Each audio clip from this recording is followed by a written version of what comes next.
고치지 못할 병은 없다. 고치지 못하는 습관이 문제다. 병원과 약을 버려야 내 몸이 건강해진다.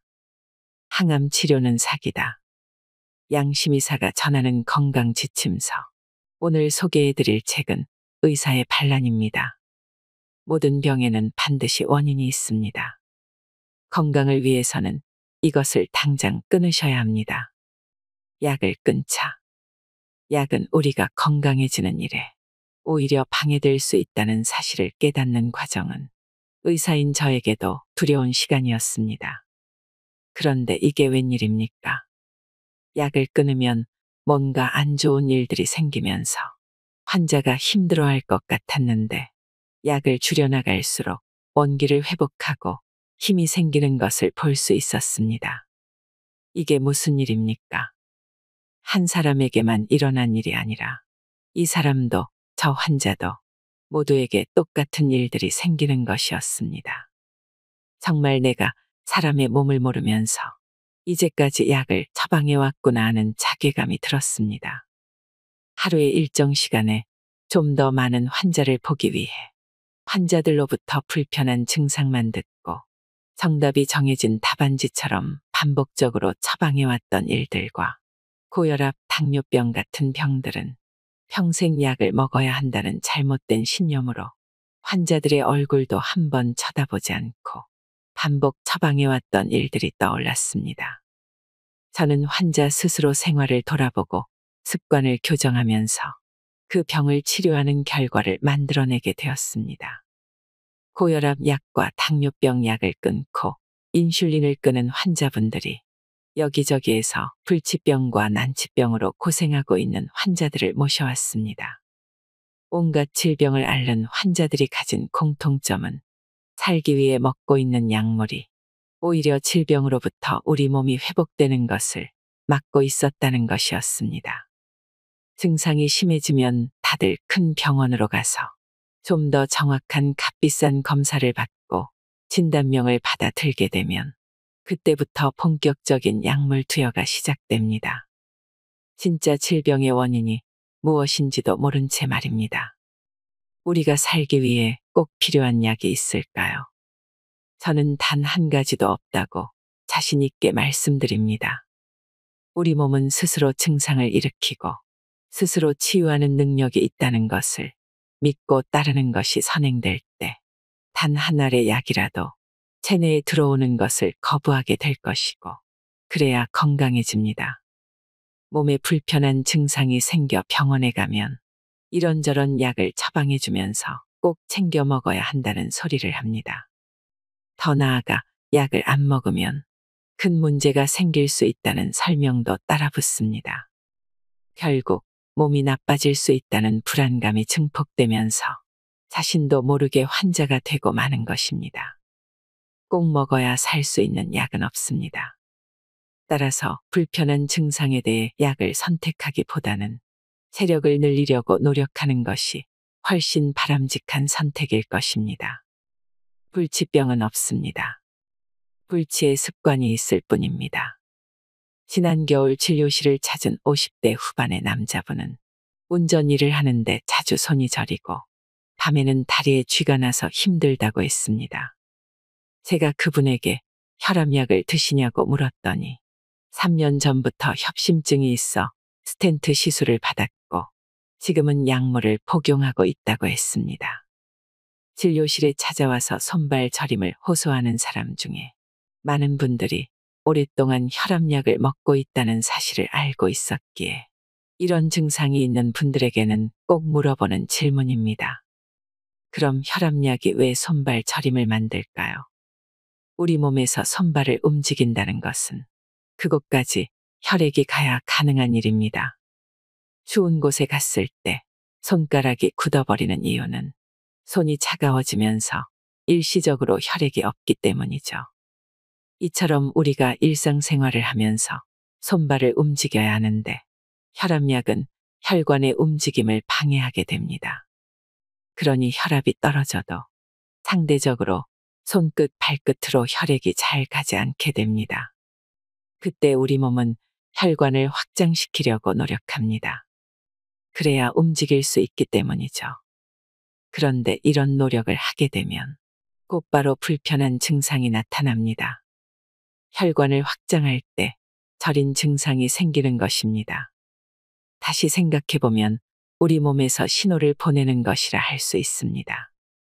그래서 이분에게도 이런 설명을 해준 뒤 혈관이 막히는 동맥경화를 막을 수 있다면 혈압약을 비롯한 심장약도 끊을 수 있고 그래야만 증상이 사라질 것이라고 말씀드렸습니다. 그와 더불어 이분의 직업상 운전을 오래 해야 하는데 어차피 식사는 해야 하니 아침은 집에서 드시고 현미밥을 도시락으로 싸가지고 나갈 것을 조언하면서 운전 중에 소금을 자주 드시게 했습니다. 그런 다음 지속적으로 혈액 검사를 하면서 추적 조사를 했을 때 너무나도 성실히 잘 따라준 결과 몰라보게 몸이 회복되었습니다. 이분에게서 나타난 저린 증상 외에 혈압약은 더 큰 문제가 있습니다. 일상생활을 유지하기 위해서는 머리에 충분한 혈액이 공급되어야 하는데 혈압약을 먹음으로써 두뇌의 혈류가 감소하게 됩니다. 그러다 보면 뇌 조직이 손상될 수 있는데 이때 생기는 것이 바로 치매입니다. 기억이 가물가물해지다가 결국 자신이 누군지도 모른 채 생을 마무리해야 되는 사태가 벌어집니다. 고혈압 환자가 늘어나면서 치매 환자도 늘어나는 것은 우연이 아닐 것입니다.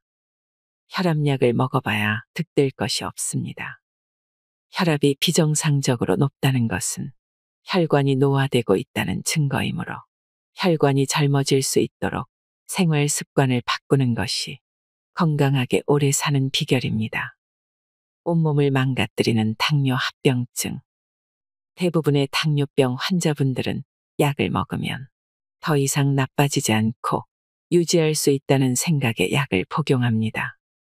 그러다가 5년 또는 10년 이상 시간이 흐르면 이곳저곳에서 문제가 생깁니다. 바로 당뇨 합병증이죠. 당뇨 합병증으로 발가락이 썩어 들어가고 눈이 안 보이고 협심증이 생기는 원인은 혈관이 막히기 때문입니다. 앞서 말씀드린 고혈압의 원인과 같은 동맥경화가 심해지는 것입니다. 그래서 혈액순환이 제대로 안 될 때 막힌 혈관의 뒤쪽 조직은 손상을 받는 것이죠. 그렇다면 고혈압과 당뇨병은 다른 병일까요? 저는 그렇지 않다고 생각합니다. 두 가지 질병 모두 혈관에 문제가 생겨 나타나는 것이니까요. 혈압약을 7에서 8년 정도 복용하는 분들은 혈액검사에서 지방이 높게 나오는 고지혈증 진단을 받고 고지혈증 약까지 먹다가 몇 년 뒤 당뇨병 판정을 받는 경우가 많습니다.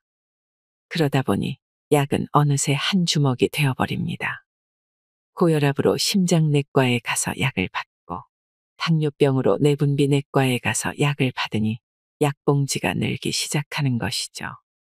또 이때쯤 되면 하나둘 문제가 생깁니다. 눈이 침침해 안과에서 약을 먹고 전립선에 문제가 생겨 비뇨기과 약을 먹고 신장에 문제가 생겨 신장내과에서 약을 먹는 일이 생기는 것입니다. 그런데 이렇게 많은 약을 먹으면 건강해질까요? 약의 종류는 자꾸 늘어가는데 몸에서 힘이 날까요? 전혀 그렇지 않습니다. 약은 많지만 먹으면 먹을수록 어딘가에서는 또 다른 문제가 발생합니다. 왜냐하면 고혈압과 당뇨병과 고지혈증은 다 같은 병이기 때문입니다. 잘못된 식생활에서 기인한 질병으로 식생활 습관을 고쳐 혈액이 맑아지고 힘이 생기면 다 해결되는 문제인데 임시방편으로 혈압만 낮추고 혈당만 낮추게 하는 약은 절대 해법이 되지 못합니다. 당뇨병의 원인은 인슐린 부족이 아니라 노폐물 때문입니다. 이런 노폐물이 많이 생기는 식사를 해왔기 때문에 발생하는 것이 당뇨병의 기전입니다. 그래서 올바른 식사를 하게 되면 당뇨병이 사라질 뿐 아니라 당뇨로 인한 합병증도 개선되는 것입니다. 그럼에도 수많은 당뇨 환자들이 약으로 인슐린으로 혈당만 조절하려 애를 쓰고 있습니다. 혈당은 안정되고 떨어져 있을지 몰라도 당뇨 합병증이 진행되는 이유는 이런 노폐물들로 인해 혈관이 막히고 세포가 노화되면서 생기기 때문입니다. 지금 이 시간에도 당뇨병을 완치하는 약은 세상 어디에도 없습니다. 아침마다 신문을 보면 당뇨병에 특효 있다는 식품 광고가 하루도 빠짐없이 나옵니다. 마치 그것만 먹으면 당뇨가 없어질 것처럼 선전하고 있습니다. 하지만 그런 식품은 어디에도 없습니다. 나의 식생활 습관이 당뇨의 원인이므로 생각을 바꾸고 식습관을 바꾸는 것이야말로 유일한 치유법입니다. 특히 당뇨병을 앓고 있는 환자분들의 식사를 보면 부드럽고 달콤한 음식을 좋아하는 것을 알 수 있습니다. 부드러운 음식은 잘 씹지 않는다는 증거이고 단 것을 좋아한다는 것은 그만큼 잘 안 씹기 때문에 소화를 못 시켜 힘이 없으니 혈당을 빨리 높이는 음식을 선호한다는 것을 보여줍니다. 그런 이유로 거친 현미밥과 채소 반찬 위주의 식단을 제시하고 소금을 자주 먹게 하고 있습니다. 하지만 단 것을 좋아하는 분들은 처음부터 소금을 잘 먹지 못합니다. 너무 짜다고만 하죠. 그러나 소금을 가지고 다니며 수시로 먹게 하면 시간이 지나면서 소금이 달다고 합니다. 이쯤 되면 입맛이 바뀐 것입니다. 전에 먹던 음식이 너무 달다고 이야기할 정도가 되는 것입니다. 그러면 혈액 검사에서도 춤을 추던 혈당이 안정된 모습을 보이고 몸에서 힘이 납니다. 우리 사회가 너무 싱겁게 먹는 것을 강조하다 보니 밥을 제대로 소화시키지 못하는 사람들이 많아지고 그러면서 당분 섭취가 넘치기 때문에 당뇨병이 전염병 수준으로 번지고 있는 것입니다. 그러므로 충분히 간을 해서 먹는 것이 중요합니다. 저희 병원 초창기에 왔던 50대 초반의 남자분은 15년 동안 당뇨병을 앓고 있었는데 병원에서 주는 약을 꼬박꼬박 챙겨 먹었습니다. 그런데도 처음에는 혈당 조절이 되는 듯 싶다가 시간이 지나면서 제대로 되지 않아 인슐린까지 처방받아 주사하고 있었습니다. 이분을 붙잡고 당뇨병이 왜 생기는지 설명한 뒤 식습관을 바꾸자고 제안했습니다. 미심쩍어 하는 환자분에게 식사 일기를 쓰게 하고 중간중간 혈액 검사를 통해 추적 조사를 해나갔습니다. 그러면서 제일 먼저 인슐린을 끊게 했습니다. 식습관이 바뀌었는데 인슐린을 자기 용량만큼 쓰면 저혈당 쇼크가 오게 됩니다. 때문에 당뇨병 환자가 치료를 시작할 때에는 반드시 인슐린을 반으로 줄이거나 끊은 뒤에 하고 있습니다. 인슐린을 끊어야 하는 이유는 우리 몸에 있는 췌장에서 인슐린 분비가 적다고 외부에서 인슐린을 넣어주면 우리 몸의 췌장에서 분비하는 능력이 퇴화되기 때문입니다. 그래서 이분에게도 인슐린을 끊고 약도 서서히 줄여가다가 완전히 끊도록 처방했습니다. 그 결과 예전엔 만성 피로로 아침에 눈 뜨는 것조차 힘들었는데 이제는 새벽에 일어나 약수터까지 다녀와서 출근한다는 것이었습니다. 힘이 나기 시작한 것입니다.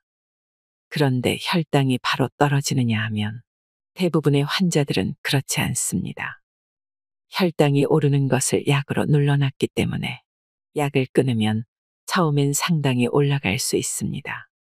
그런데 재미있는 현상은 혈당이 상승했는데 환자 본인의 컨디션은 좋아졌다는 사실입니다. 우리 몸이 필요로 하는 만큼 혈당을 올렸기 때문이라고 생각합니다. 결국 올바른 식사를 하면서 우리 몸의 조절 능력을 믿어야 합니다. 매일 아침마다 또는 식사 후마다 혈당을 재며 일희일비하지 말고 몸을 바꾸기 위해 차분히 노력하면 우리 몸은 자기도 모르게 건강해집니다. 이분은 약을 끊고 식습관을 바꾸면서 몸이 나아지는 것을 경험한 뒤에 이렇게 말하더군요. 지금까지 약 먹은 것이 억울하다고 말입니다. 싹 사라진 암덩어리. 간암을 앓았지만 지금은 암세포가 있던 흔적만 남고 암이 사라졌다는 판정을 받은 환자분이 기억납니다.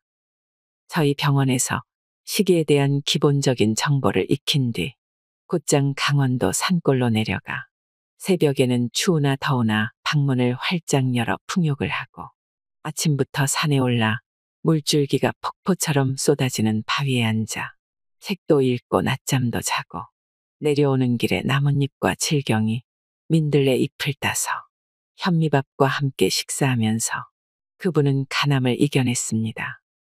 복수가 차서 만삭의 임신부보다 더 배가 나왔다며 발끝이 보이지 않는다고 말씀하실 만큼 위급해 보이던 분이었지만 몸에서 필요한 것들을 조금씩 맞추어 주면서 우리 몸이 치유해 가도록 한 용기 있는 분이었습니다.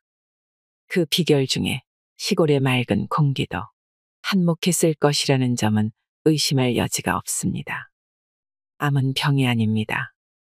저희 병원에 암 때문에 오는 분들을 살펴보면 대부분 살아가는데 필요한 에너지를 만들어내는데 실패했음을 알 수 있습니다. 세포가 정상적으로 분열하려면 충분한 에너지가 필요한데 혈액 검사를 해보면 대부분 그렇지 못합니다. 즉 밥을 먹기는 했지만 제대로 소화시키지 못해 혈액 속에 충분한 힘이 없고 균형이 깨진 것을 볼 수 있습니다. 이런 결과가 나오는 것은 평소의 식습관을 포함한 생활 습관에 있습니다. 그렇다면 암의 원인은 분명해집니다. 암 또한 생활 습관에 의해 생기는 것일 뿐입니다. 암이 없어진 사람들은 하나같이 여러모로 과거와 다른 삶을 살기 시작한 분들입니다. 심지어 암센터에서 근무하던 한 의사는 암이 생긴 것을 발견했을 때 현대의학의 대표적 치료 방법인 수술과 항암제와 방사선 치료를 택하지 않고 식습관과 생활 습관을 바꾸었더니 암이 사라졌다고 인터뷰하기도 합니다. 그러면 지금도 대형 병원에서 하고 있는 수술과 항암제와 방사선 치료는 무엇일까요? 암의 원인을 제대로 인식하지 못하고 있으니 암이 발견된 사람들에게 암이 당신을 죽일 것이라고만 말합니다. 그리고 수술과 독한 약들과 방사선을 이용한 치료를 권하고 있는 것이 현실입니다. 이 같은 암의 3대 치료법은 모두 혈관을 망가뜨려 암세포에 혈액이 가지 못하게 하는 치료입니다. 현대의학은 암세포를 굶겨 죽일 수 있다고 믿기 때문입니다. 그것은 분명 잘못된 인식입니다.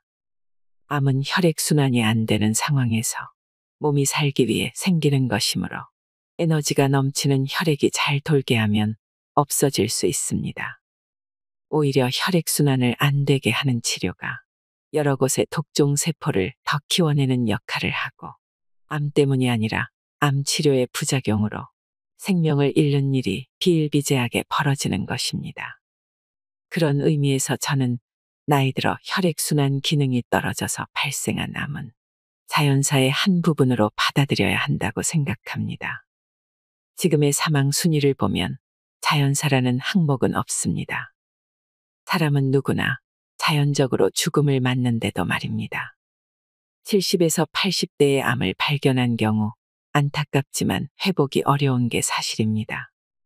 암이 생겼다고 해서 신체 조직을 잘라내고 항암제를 투여받아 몸을 망가뜨리면 가족과 단란한 시간을 보내는 시간이 오히려 짧아지고 고통스러운 죽음을 맞게 됩니다. 정작 이런 과정을 통해 환자가 다시 회복할 가능성은 아주 희박하다는 것을 모두 알고 있으면서 말입니다. 그런데도 대형 병원에서 이런 치료를 하는 것은 환자보다 병원을 위한 것이라고 저는 생각합니다. 특히나 고령자에게 항암 치료는 사기다라는 말에 동의하는 바입니다. 그런데 최근 이런 암이 젊은 사람들에게서도 많이 발견되고 있습니다. 나이 들어 노화가 진행되면서 생기는 암이 40에서 50대는 물론 20에서 30대에서도 늘어나고 있습니다. 그리고 젊은 나이에 암 치료를 받다가 세상을 등지는 일들도 많습니다. 이는 현대의학이 행하는 치료가 뭔가 잘못되었다는 방증일 것입니다. 병원에서 권하는 대로 수술한 뒤 수십 회의 항암제를 투여받고 방사선 치료까지 받지만 또다시 재발하는 암세포로 인해 좌절하는 환자들이 셀 수 없을 만큼 늘어나고 있습니다. 유명한 연예인도 성공한 기업가들도 암 치료를 받다 죽는 경우가 많다는 사실은 아무리 돈이 많아도 지금의 치료 기술로는 죽음을 늦추기 어렵다는 이야기겠죠. 이렇게 된 원인은 암이 생기는 이유를 정확히 모르는 상태에서 암을 적이라고 여기고 싸우려 하기 때문입니다. 암이 생기는 이유는 분명 나를 살리려는 몸의 반응이므로 암을 없애려고 암세포를 공격하는 것은 자기 자신을 공격하는 것과 같습니다. 그 때문에 생명을 잃는 것입니다. 절대 암과 싸우려 하지 마십시오. 내 몸에서 생긴 것이 나를 죽이려 하는 게 절대 아니기 때문입니다. 젊은 사람들은 대부분 건강검진을 받다가 암을 발견합니다. 암세포는 특별히 심한 증상을 만들지 않기 때문에 다른 증상에 대한 검사를 받다가 암을 발견하는 것보다 건강검진을 하다가 발견하는 경우가 많아지고 있습니다. 다른 증상으로 인해 암을 발견하는 경우는 대부분 소화가 잘 안 되어 병원에 갔다가 내시경으로 발견하거나 기침을 많이 해서 병원에 갔다가 방사선 촬영을 하며 발견되는 정도입니다. 대다수는 조기 검진을 하다가 발견되곤 합니다. 특히 갑상선암이 최근 발생률 1위로 올라서고 있는데 여기에 일조하는 것이 건강검진입니다. 그런데 이렇게 암세포가 발견되었을 때 적극적으로 암을 제거하기 위해 암이 있는 부위를 잘라내는 수술을 하고 항암제를 투여하는데 이런 조기 발견으로 조기 치료를 하게 되면 조기 사망하는 경우가 많아집니다. 세포가 활성화되는 것을 막아주는 세포독으로 개발된 항암제는 정상적이고 건강한 사람이 투여받아도 생명을 잃을 정도입니다. 그런데 체력이 고갈되어 암까지 생긴 사람들에게 투여하면 어찌 되겠습니까? 암으로 죽는 것이 아니라 암 치료제가 사람을 죽일 수 있습니다. 그래서 조기 검진으로 조기 치료하여 건강해질 수 있다는 생각을 바꾸고 평소 건강에 관심을 기울이며 노력해야 합니다. 특히 젊은 사람들이 조기 치료를 하면 암이 있는 나이 드신 분들보다 더 빨리 죽는 일이 생기기도 합니다. 왜냐하면 젊은 나이에도 불구하고 이미 체력이 고갈되었기 때문입니다. 평소 생활 습관이 좋지 않았던 사람들에게 강한 스트레스가 오면 우리 몸 한쪽에서는 혈액 공급이 되지 않아 일시적으로 암이 발생할 수 있는데 이때 독한 치료는 생명을 빨리 단축시킬 수 있습니다. 생활 습관을 바로잡고 스트레스를 이길 수 있는 체력을 높이는 것이야말로 진정한 치유가 될 것입니다. 그래야 남은 인생을 건강하게 살 수 있습니다. 암과 싸워 이기려 하지 마십시오. 건강해지면 암은 내 몸에서 자연스럽게 사라집니다. 암은 내가 체력이 떨어졌을 때 우리 몸에서 일어날 수 있는 변화의 한 부분이라고 생각을 바꾸기 바랍니다. 내 몸에서 생기는 암과 싸우려 하지 말고 내 몸을 끝까지 사랑하는 것이야말로 정말 필요한 치유입니다. 염증은 왜 생기는 걸까? 염증의 세 가지 반응은 붓고 화끈거리고 통증이 동반되는 것을 말합니다. 왜 우리 몸은 발목의 인대가 손상되었는데 염증 반응이 생길까요? 염증이 생기면 잘 걷지도 못하고 아파서 어쩔 줄 모르게 되는데 이런 불편한 반응은 날 괴롭히기 위해 생긴 걸까요? 발목을 삐었을 때 처음에는 아파서 걷지도 못하고 쩔뚝거리지만 시간이 지나면 점차 나아집니다. 즉, 염증 반응을 통해 우리 몸의 손상된 부위가 회복된다고 볼 수 있습니다. 또 염증이 생겼을 때는 그 부위가 부어오릅니다. 부어있는 곳 안에 들어있는 물질은 무엇일까요? 대체 무엇이 들어있어서 탱탱 부어올랐을까요? 그것은 혈액입니다. 우리 몸은 세포로 구성되어 있는데 손상된 세포를 버리고 새로운 세포를 만들어내는 세포 분열이라는 과정을 통해 매일매일 회복됩니다. 이때 필요한 에너지를 전달하는 것이 혈액이고, 혈액이 모이면 붓고 화끈거리게 되는 것이죠. 이때 통증을 동반하는데 바로 여기서 통증이 혈액순환과 관련 있다는 사실을 알 수 있습니다. 당뇨 환자들에게 생기는 합병증 가운데 발가락 끝이 썩어가는 경우가 있습니다. 심한 경우 발가락을 절단하고 그것도 모자라 발목까지 잘라내기도 하는데 왜 이런 일이 생길까요? 당뇨 합병증은 혈관이 막혀서 생깁니다. 즉, 혈액이 발끝까지 가지 못해서 감각이 없어지고 상처가 나도 통증이 없는 상태가 되어 썩어버리는 것입니다. 발을 따뜻하게 한다면서 족욕을 하는데 발가락이 화상으로 익어가는 것도 모르다 보니 결국 잘라내는 방법밖에 없는 경우도 있습니다. 이렇게 우리 몸의 혈관이 막히면 감각이 없어집니다. 우리 몸이 병들거나 다치면 손상된 조직에서 노폐물이 나옵니다. 염증 반응은 이런 노폐물을 제거하고 정상적인 조직을 재생하기 위해 혈류를 증가시키려는 노력이라고 할 수 있습니다. 이때 생기는 불편한 증상이 통증을 동반한 염증 반응인 것을 꼭 기억해야 합니다. 소염진 통제는 염증 반응을 악화시킨다. 우리 몸의 곳곳에서 염증 반응이 생길 수 있습니다. 다시 말하면 외적 충격에 의해 손상을 입었을 때뿐만 아니라 내적으로도 손상이 생길 수 있는데 이를 회복하기 위해 우리 몸은 염증 반응을 일으키는 것입니다. 즉, 염증은 손상된 조직을 회복하기 위해 필요로 하는 에너지를 공급받으려고 혈류를 늘리는 반응입니다. 분명 우리 몸에 꼭 필요하고 살기 위해 거쳐야 하는 과정임에도 불구하고 염증이 생기면 불편한 증상 때문에 대부분 약부터 찾게 됩니다. 약국에서 병원에서 처방받아 먹는 약들은 어떤 기전으로 염증 반응을 완화시킬까요? 흔히 두통이나 생리통 같은 경우에도 매스미디어를 통해 광고되고 약국이나 편의점에서도 쉽게 사 먹을 수 있습니다. 이것으로도 잘 듣지 않는 통증은 병원에 가서 더 독한 약을 처방받아 먹어야 하고 그것이 최선의 방법이라고 흔히들 생각합니다. 하지만 이때 복용하는 약들은 대부분 신경안정제나 스테로이드 계통의 약들, 심지어는 면역 억제제와 같은 약도 있습니다. 이런 약들은 어떤 기전으로 우리 몸의 통증과 염증 반응을 줄여주는 것일까요? 바로 앞서 말씀드린 혈관이 확장되어 혈류를 증가시키려는 반응을 억제하는 기전입니다.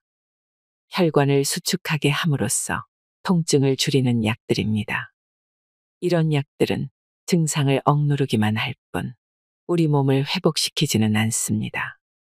회복되지 못한 상태로 남아있다가 약 기운이 떨어지면 다시 혈류를 증가시키려 하고 그러면 다시 통증이 생기고 그 때문에 한 알 먹었던 진통제가 시간이 흐르면서 두 알이 되고 네 알이 되는 것입니다.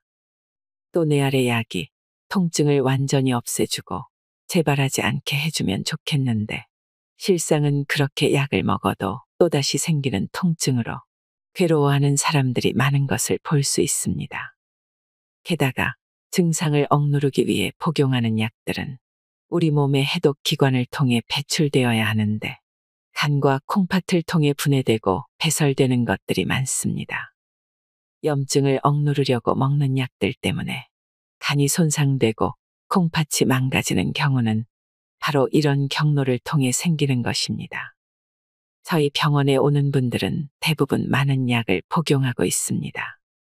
그런데 이분들에게 복용하는 약이 어떤 약이고 부작용이 무엇인지 아느냐고 물었을 때 제대로 대답하는 분은 한 사람도 없었습니다. 아니, 5년, 10년, 20년 드시던 약이 무엇인지 궁금하지도 않았느냐고 되묻고 나서 요즘 같은 시대에는 약 이름을 인터넷에서 검색만 해봐도 어떤 약인지 자세히 나와 있는데 한 번도 찾아볼 생각을 하지 않았느냐고 물어봅니다. 그러면 대부분 큰 병원에서 권위 있는 의사분에게 처방받은 약이어서 몸에 도움이 될 것으로 믿었다고 합니다. 또 병원은 병을 치료해주는 곳이므로 그런 부분에 대해서는 한 번도 의심해보지 않았다고 대답합니다. 그것은 한 알 두 알로 시작했던 약이 시간이 지나면서 왜 자꾸 늘어만 가는지에 대한 생각을 전혀 안 해보았다는 이야기입니다.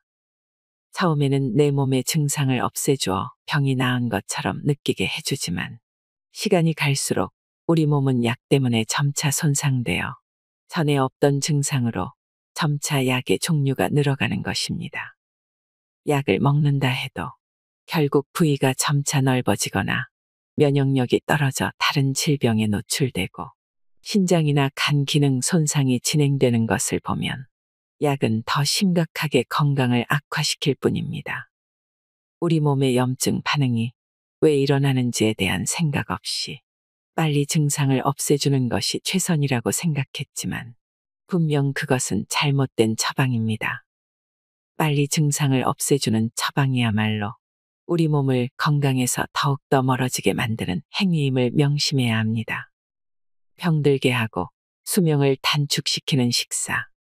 첫 번째는 과도한 동물성 식사입니다. 성장이 빨라지는 아이들이 늘어나고 있습니다. 문제는 아이들의 키는 커지고 있지만 몸은 건강하지 못하다는 것입니다. 이것은 지나친 동물성 식사에 기인하고 있습니다.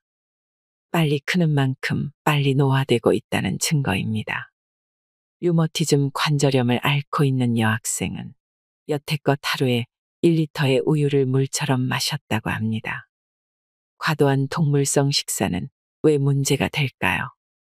동물성 식사는 우리 몸의 대사 과정에서 많은 노폐물을 만들어냅니다. 현재 전 국민의 10% 이상인 약 500만 명이 당뇨병으로 추정된다는 기사가 발표되었습니다. 거의 전염병 수준으로 번져가고 있는 당뇨병 또한 동물성 음식을 섭취하면서 노폐물이 많이 생겨 세포의 인슐린 저항성이 높아 생기는 것으로 보고 있습니다. 이처럼 건강하기 위해 자주 섭취했던 동물성 식사가 오히려 증상을 만들고 질병을 만들어 평생 약을 먹어야 하는 환자가 되게 하는 것입니다. 오늘은 회식이라 고기 먹고, 오늘은 복날이라 삼계탕 먹고, 오늘은 왠지 피곤하고 기운이 떨어져 이름난 고깃집을 찾아가면서 우리 몸은 만신창이가 되어버리는 것입니다. 두 번째는 과도한 당분 섭취입니다. 매일 먹는 식사에서 충분한 힘을 얻어야 되는데 현대인들은 제대로 소화시키지 못하는 경우가 많습니다. 이럴 때 빨리 힘을 내게 해주는 음식을 찾게 됩니다. 그것이 바로 빵 같은 밀가루 가공 음식이나 설탕이 들어간 믹스커피, 음료수 등의 부드럽고 달콤한 것들입니다. 게다가 식사를 마친 뒤에도 후식으로 과일 등을 과도하게 먹습니다. 먹고 나면 기분이 좋아지고 잠시 피곤함을 잊게 하면서 힘을 내게 하지만 당분 섭취의 위험은 바로 저혈당증에 있습니다. 빠르게 상승한 혈당은 인슐린 분비를 촉진시켜 지나친 인슐린 분비를 유도하고 분비된 인슐린은 혈당을 빨리 떨어뜨리는데 이때 우리 몸에 뇌 기능에 무리를 줍니다. 게다가 과도한 당분 섭취는 소화 흡수를 담당하는 장세포에 손상을 줍니다. 이는 주로 과일에 많이 들어있는 과당 때문에 일어나는 것으로 알려져 있는데 장누수 증후군과 같은 현상을 만듭니다. 그 결과 노폐물들이 체내로 들어와 온갖 질병을 만들기도 합니다. 진료실을 찾는 환자들에게서 공통적으로 나타나는 과도한 동물성 식사와 과도한 당분 섭취, 두 가지 식습관만 바꿔줘도 불치병이고 난치병이었던 만성염증성 질환이 완치되고 건강을 되찾게 되는 것입니다. 과도한 설탕 섭취를 막기 위해 필요한 것이 좋은 소금입니다. 하지만 자꾸 싱겁게 먹어야 한다는 주장 때문에 문제가 풀리지 않고 있습니다. 소금 없이는 아무리 좋은 음식을 먹어도 소화를 시키지 못해 에너지를 만드는데 문제가 있습니다. 좋은 음식을 먹어도 힘이 생기지 않다 보니 당분 섭취에 탐닉하게 됩니다. 우리 몸에서 충분한 에너지가 생긴다면 설탕을 멀리하게 됩니다. 바로 이것이 입맛이고 습관입니다. 온 국민이 싱겁게 먹어야 한다고 외치면서 모든 요리에 설탕이나 감미료를 넣고 새콤달콤한 음식을 맛있다고 먹어댄다면 앞으로 많은 사람들이 질병에 노출될 것은 불을 보듯 뻔합니다. 진료실을 찾는 분들에게 처음 상담을 할 때 어떻게 식사해야 하는지 설명하면서 설탕의 위험에 대해 몇 번이고 강조합니다. 그리고 당장 집에 가서 찬장과 냉장고에 있는 식자재부터 정리하라고 요구하는데 이때 설탕은 어떤 형태라 하더라도 다 버려야 한다고 꼭 이야기합니다. 그렇게 이야기하면 어떤 어머니들은 우린 설탕을 잘 안 쓴다고 대답하시는데 집안에 매실 원액이 있냐고 물으면 대부분 해마다 직접 만들어 쓴다고 대답합니다. 매실뿐 아니라 효소라는 미명하에 산야초와 복분자, 오미자 등 다양한 재료로 설탕 절임을 하고 있습니다. 이제부터라도 설탕은 모두 버려야 합니다. 아까워하지 마십시오. 설탕이 들어간 음식이 집안에 있으면 그 음식을 만들기 위해 들어간 비용의 몇 배 이상으로 치료비가 들 뿐 아니라 건강하지 못한 몸 때문에 여러 가지 기회비용이 생깁니다. 좋은 소금을 충분히 먹자. 우리가 섭취한 음식이 장에서 천천히 흡수되고 혈당도 천천히 올라갔다가 천천히 떨어진다면 저혈당증에 빠지지 않을 것입니다. 하지만 우리가 어떤 음식을 먹느냐에 따라 이 과정은 많이 달라집니다. 혈당을 빨리 올리는 음식으로는 흰쌀밥, 밀가루 음식, 가공식품, 패스트푸드, 음료수 등이 있습니다. 이런 음식물은 우리가 저혈당증이 되어 머리가 막지 못하고 기운이 빠지고 정서적으로 불안정할 때 특히 더 당기는 음식입니다.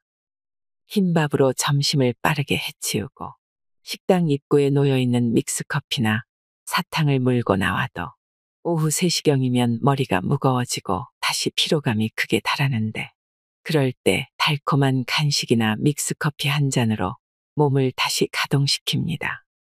이런 분들은 달콤한 음식에 중독되는 경우가 많은데 흔히 탄수화물 중독이라고도 합니다.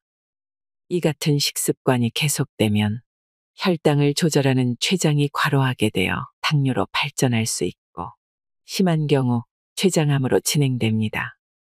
최근에 밝혀진 사실에 따르면 이런 식습관은 혈당만을 에너지로 쓰는 뇌에 충격을 줄 수 있어 뇌 기능이 저하되면서 건망증이나 조기치매, 파킨슨병 등으로 진행될 수 있다고도 합니다. 이런 식생활을 바꾸기 위해 필요한 것이 좋은 소금입니다. 소금 섭취가 이렇게 질 낮은 단맛에서 우리의 입맛을 바꾸고 우리 몸을 건강하게 만들어줄 수 있습니다. 좋은 소금으로 간을 해서 밥을 짓고 반찬을 만들어 먹기 시작하면 단 것은 자연스레 멀어집니다. 이제부터 집안의 소금을 바꾸고 자연 소금으로 충분히 간을 해서 음식을 만들어 먹어보십시오. 물을 일부러 먹지 말자. 언제부턴가 하루 8잔의 물을 마시는 것이 좋다고 하여 많은 사람들이 따라하고 있습니다. 우리 몸에서 하루에 배설되거나 증발되는 수분의 양이 약 2리터이므로 이 정도의 물을 공급해 주어야 한다면서 말입니다. 그런데 이렇게 수시로 물을 먹다 보면 여러 증상이 생깁니다. 첫째는 소화 기능의 약화입니다. 식사 전후에 물을 많이 마시면 소화액의 희석 현상으로 소화가 어려워집니다. 식사를 할 때에도 물이 많은 음식을 먹으면 입에서는 잘 넘어가고 금방 배가 부르지만 제대로 씹지 못했기 때문에 소화에 어려움을 겪고 금방 배가 고파옵니다. 그래서 식사할 때에는 될 수 있는 한 물을 멀리해야 합니다. 둘째로 물을 너무 자주 마시면 소변을 많이 보게 됩니다. 어떤 분들은 소변 색깔이 맑아야 한다면서 물을 많이 마시기도 하는데 소변은 노란 것이 정상입니다. 소변에서 그냥 물이 빠져나오는 것이 아니라 노폐물만 빠져나오면 되는 것입니다. 우리 몸의 콩팥에서도 사구체를 통과했던 물과 노폐물이 소변이 될 때 물은 다시 체내로 흡수되어야 정상입니다. 게다가 물을 많이 마셔서 밤에 소변을 자주 보는 분들이 많습니다. 즉, 야간뇨가 생기는 것인데요. 밤에 자다가 소변을 보기 위해 깬다면 숙면을 취할 수 없어 아침에 일어나도 피곤함을 느끼게 됩니다. 절대로 자다가 소변 보는 일이 생기면 안 됩니다. 그러기 위해서는 마시는 물을 줄여야 합니다. 또 물이 많은 음식, 즉 생채소나 생과일도 줄여야 합니다. 그러면서 소금 섭취를 늘려주면 우리 몸이 수분을 저장하는 능력이 좋아지면서 자다가 깨는 일이 없어집니다. 셋째로, 물을 많이 마시면 몸이 차가워집니다. 우리 몸에 불필요한 물이 많으면 체온을 올리기 힘들어지고 그 때문에 불필요한 물을 배출하기 위해 땀을 많이 내게 한다든지 설사를 만들기도 합니다. 자면서 식은땀을 흘리는 것도 같은 이유입니다. 몸이 차갑다고 생각되는 분들은 물부터 줄여보십시오. 그러면 좀 더 따뜻해지는 몸을 만나게 될 것입니다. 우유는 완전 식품이 아니다. 현대인들에게 완벽한 식품이 무엇냐고 물어본다면 우유라고 대답하는 분들이 꽤 있습니다. 그래서인지 태어나자마자 모유 대신 분유로 시작하거나 모유와 함께 먹는 아이들이 많고 나이 들어서도 골다공증을 예방하기 위해 뼈를 튼튼히 하려고 우유를 드시는 분들이 많습니다.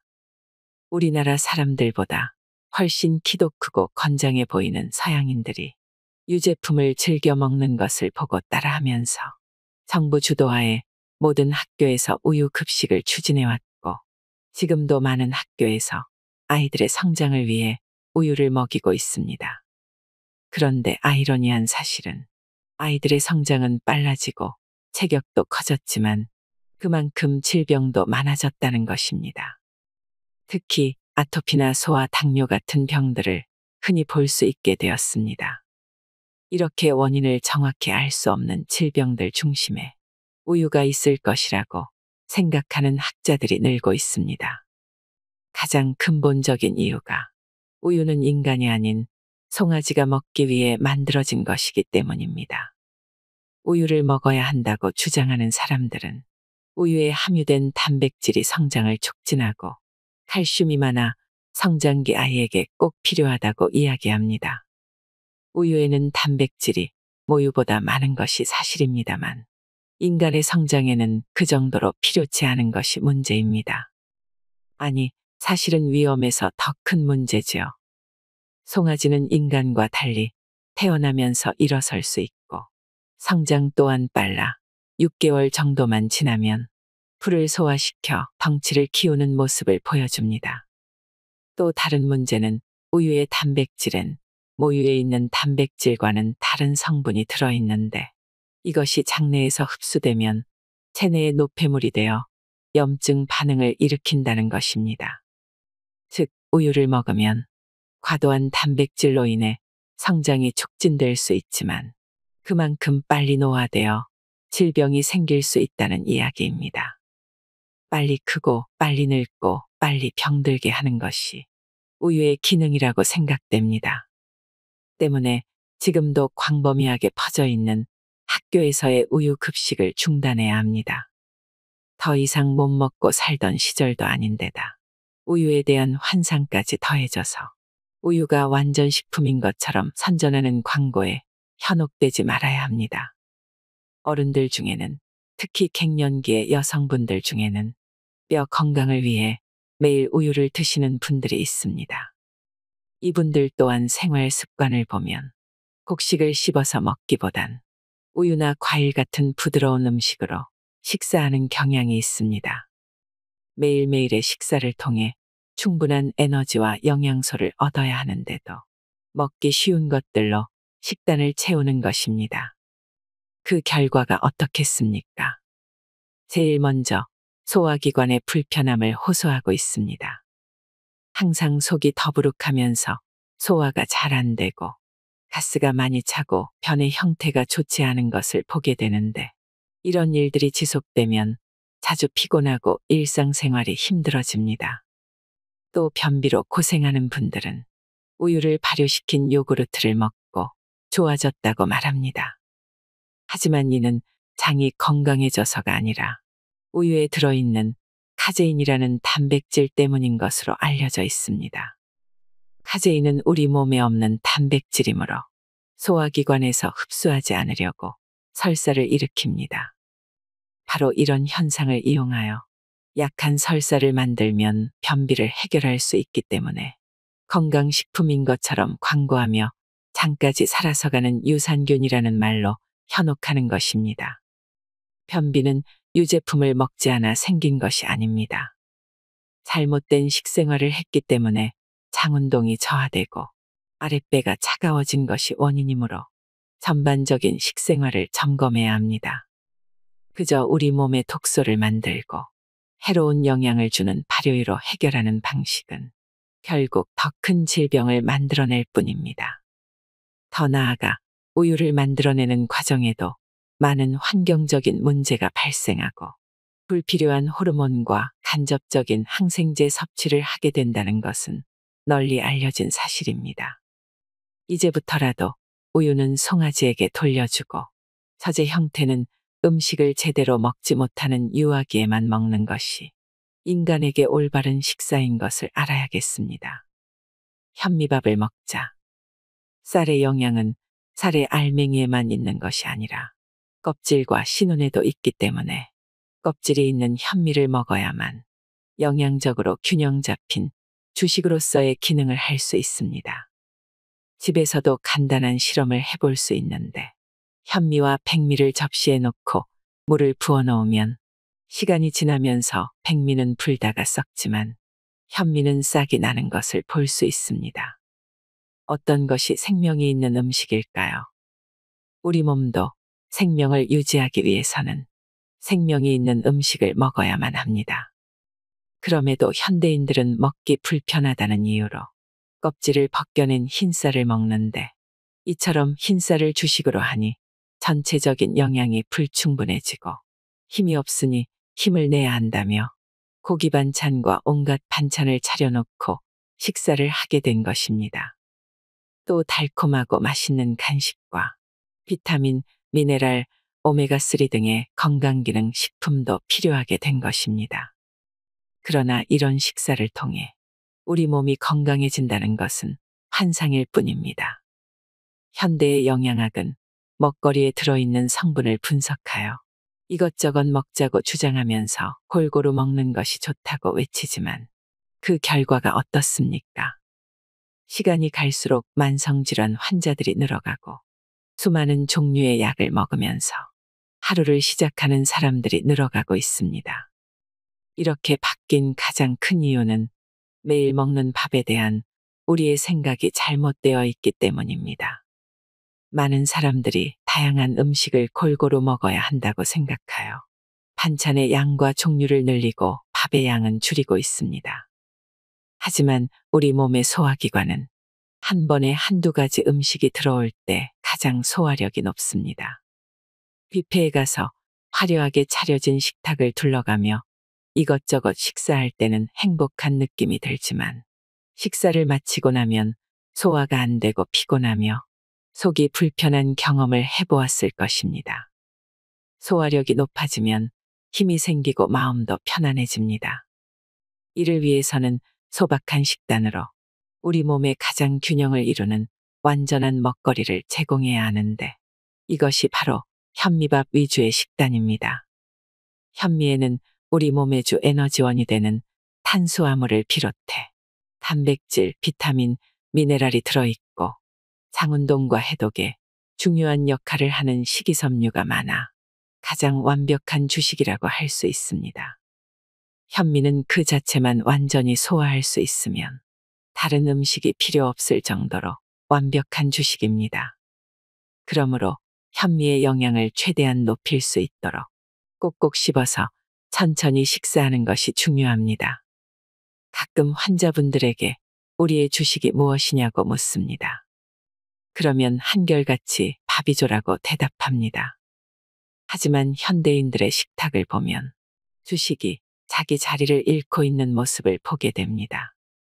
이런 상황이 지속되다 보면 몸은 균형을 잃을 수밖에 없습니다. 하지만 아무리 영양가 있고 좋은 먹거리도 같은 음식만 몇 끼니 먹으라고 하면 지루하고 식상해질 수 있습니다. 따라서 현미와 함께 현미의 소화를 도와주고 현미밥을 맛있게 먹을 수 있는 반찬을 두세 가지 만들어 같이 드시기를 권합니다. 병원을 찾는 분들은 현미가 차지해야 하는 주식의 자리를 다른 것으로 대체한 분들이 대부분입니다.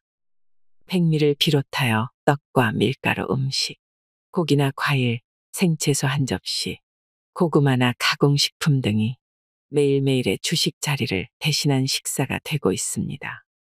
모든 만성질환의 치유에 있어 첫 출발은 영양적으로 완벽하고 우리 몸에 필수적인 현미를 주식으로 삼아야 한다는 데에서부터 시작됩니다. 건강하려면 병원과 약을 버려라. 병원과 약을 버려야 내 몸이 산다. 의사의 반란책의 저자인 신우섭 원장은 의학은 소수의 사람만 독점하는 지식이 아니라 누구나 자신이 건강하게 살 수 있는 방법을 배우고 익히는 과정이어야 한다고 합니다. 또한 그는 몸이 조금만 아파도 병원과 약에 의존하는 우리들에게 고치지 못할 병은 없다. 다만 고치지 못하는 습관이 있을 뿐이다라고 강조하고 있습니다. 신우섭 원장의 약을 먹지 않고 병을 고치는 특급 처방전이 어떠셨나요? 스스로 치유의 주체가 되면 건강하게 오래 사실 수 있을 것입니다. 고치지 못할 병은 없다. 다만 고치지 못하는 습관이 있을 뿐이다. 이 말을 잘 기억하셔서 건강한 삶을 누리시길 바랍니다. 이상으로 인생의 품격이었습니다. 하루하루 당신의 품격이 더 빛나길 바랍니다.